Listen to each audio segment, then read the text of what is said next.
સાબરકાંઠા બેઠકથી ભીખાજી ઠાકોરે ઉમેદવારી ખેંચી પરત મોડાસા કમલમમાં ઉમટ્યા સમર્થકો ભીખાજીના સમર્થનમાં લગાવ્યા નારા।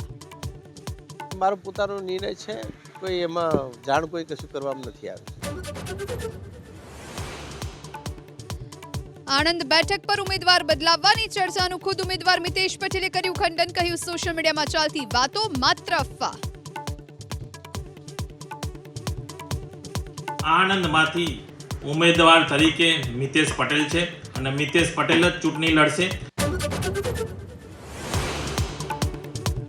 લોકસભા ચૂંટણીમાં હવે પાઘડીની એન્ટ્રી। પાટણ બેઠક પર કોંગ્રેસના ઉમેદવાર ચંદનજી ઠાકોરે પાઘડી ઉતારી માંગ્યા મત।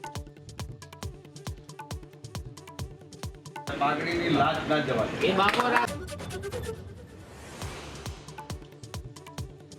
રૂપિયાના ઉઘરાણા બાબતે ભરૂચમાં ભાજપ ઉમેદવારો આમને સામને। મનસુખ વસાવાનો રૂપિયા માટે ઉઘરાણાનો આપ પર આરોપ, તો ચૈતર વસાવાએ જાહેરમાં ચર્ચા કરવા ફેંક્યો પડકાર। તો એ રજૂ કરી શકે છે, તપાસ કરાવી શકે છે અને કાયદેસરની કાર્યવાહી કરાવી શકે છે।